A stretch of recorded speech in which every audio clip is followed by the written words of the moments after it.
So you clicked on this video because you want to find the best possible advice? You want to know how to write the perfect email or letter for C1 Advanced CAE? Lucky you! You've come to the perfect place.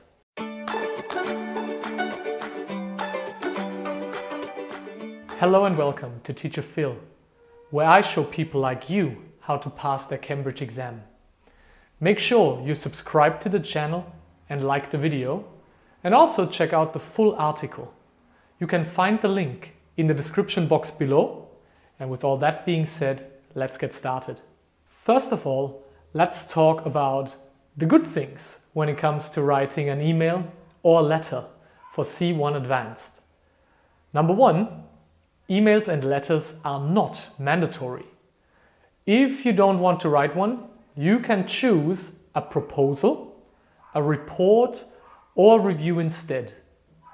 Also, you always write between 220 to 260 words, just like in every other writing task for CAE.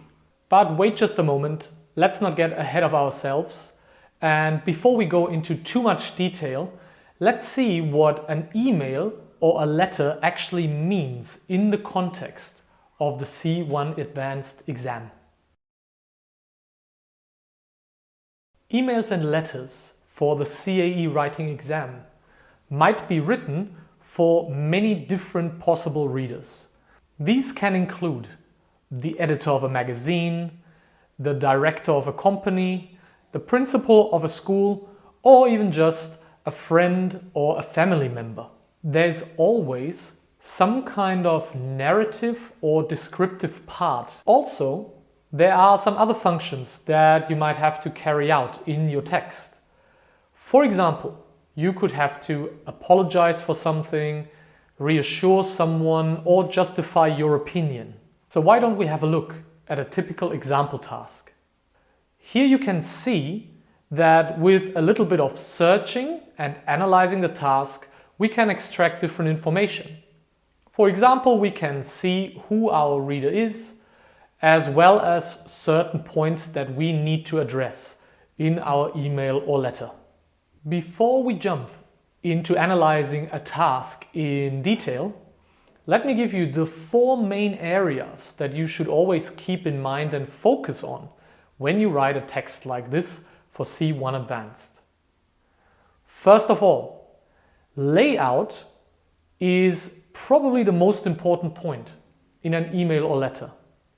We should choose a beginning, a main part, and also an appropriate closing formula whenever we write an email or letter. The second thing is that you should address all the different points that are in the task and support your ideas with reasons and examples while carrying out all the different functions that I've mentioned earlier. The third thing is effective text organization. Make sure that you organize your text in paragraphs and that you connect your ideas with appropriate linking expressions. And last but not least, we always need to make sure that we use the appropriate register. That means formal, neutral, or informal language. But before your head starts spinning because of all the information, let's have a look at a specific example and let's go through it together step by step. If you have ever watched one of my videos on the different writing tasks in the various Cambridge exams, you know that text analysis is key to success. It helps you organize your ideas better, and it simply sets you up for writing a successful email or letter. So here is our example from earlier again. At first sight, it just looks like a bunch of information lumped together in a box, but with a slightly more systematic approach, we can find out everything we need to write an amazing text. The first thing we should find out from our task is what the topic is that we have to write about. Knowing the topic gives you an idea of the right vocabulary and possible expressions that you might be able to include. In our example task, your friend Chris is coming to your town for a week. The second question we should always consider when analyzing a task is what exactly we have to include in our text. This question helps us find the specific topic points in the task, which are the main points that we have to address in our text. Going back to our example from before, Chris wants to know where to go, what to do, and why while he is in your town for a week. We have to make sure that in the planning stage of our email or letter, we take this information that we get from the first two questions, and we can already think about how to organize these ideas in paragraphs. The last thing we should look at is something that I've already mentioned a little bit earlier.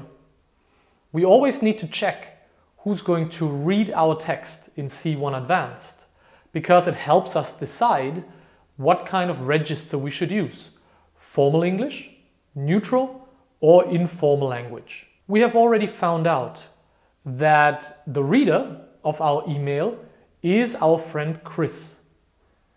As we are writing to a friend, we can choose informal language. To support that point even further, we can also have a look at the language that Chris uses in the task. Here we can see that there are different features of informal language, like contractions, there's an exclamation mark, and there's also a colloquial expression at the end when Chris says cheers. If you want to know more about the differences between formal, neutral, and informal language, I have created a video that deals specifically with this problem.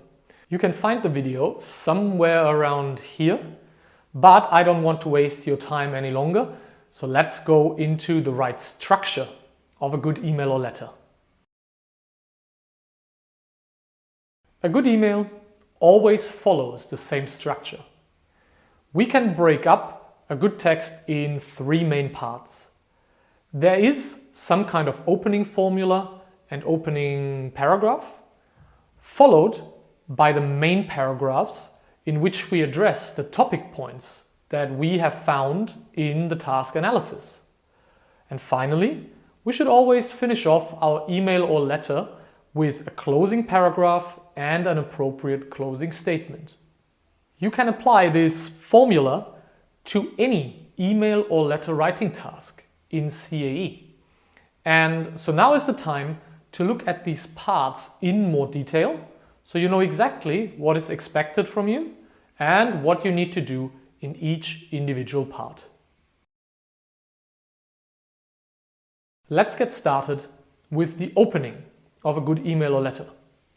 We often call this very first greeting the salutation, which is then followed by an introduction or short opening paragraph.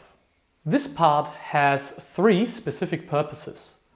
First of all, we want to say hello to our friend or whoever is going to read our text. Second of all, we want to state clearly why we are writing.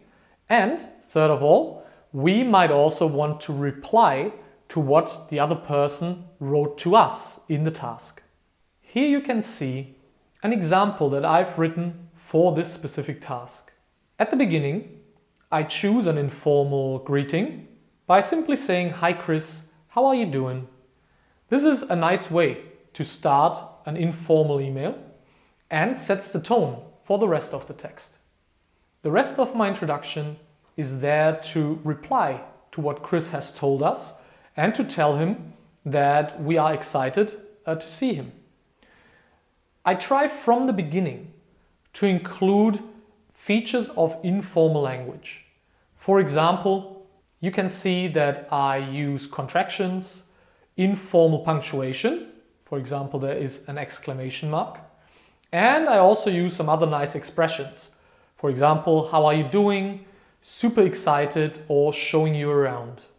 You can see that it's really not that difficult to start your text in a nice way. Remember, we need an appropriate greeting, and in our opening paragraph, we need to address what our friend or any other reader has written to us in the task. Next, we have our topic paragraphs. The topic paragraphs are the main part of our email or letter. So they should be the longest paragraphs and contain most of the information. It is important that you get to the point as quickly as possible and stay on topic without swaying off and starting to talk about anything different. Make sure you support your ideas with example, reasons, or any other language that might help you.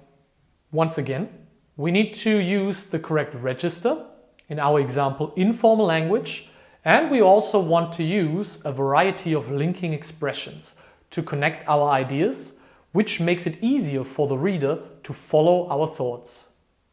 Once again, let's have a look at a couple of example paragraphs that I have written for this task. First of all, you can see that I get straight to the point. I've decided to break up my text into two main paragraphs, where I talk about what we could do during the week as well as at the weekend. I try to stay on topic and give different examples of activities or things we could do during the week and at the weekend.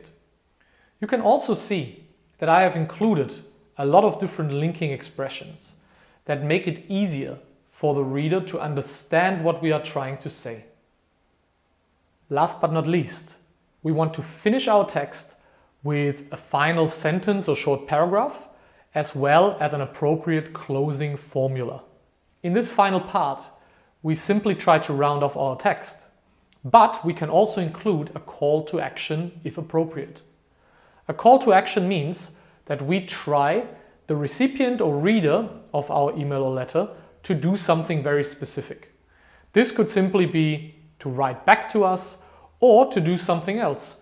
For example, if we write a letter of complaint, we could demand specific action in order to resolve the issue. So once again, have a look at my example ending to the email in our example task. You can see here in red how I try to round off the email by telling Chris that that's all I have to say, and at the end I reassure him that it's going to be a ton of fun. I have also included a call to action by telling Chris to think about it and to reply whenever he can. And then last but not least, I finish the email with an appropriate ending. Talk to you soon, Phil. So once again, just like the introduction, the ending to your email or letter is really nothing crazy. Make sure you include appropriate language and that you just fulfill the functions that you need in these specific parts. I hope you found this example useful.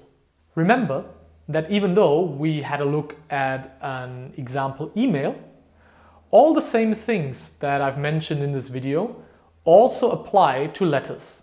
The only difference is that we might have to change the register, and with that, the vocabulary, possibly some grammatical structures, as well as typical expressions like the greeting and salutation. Thank you for watching the video. Make sure you check out the full article on my website teacherphil.com. I also have a free writing cheat sheet prepared for you, where you can learn the basics of all the different writing tasks in C1 Advanced. You can also find out more about the services that I offer, like private writing feedback and speaking classes. All the links are, as always, in the description box below, and I will see you next time.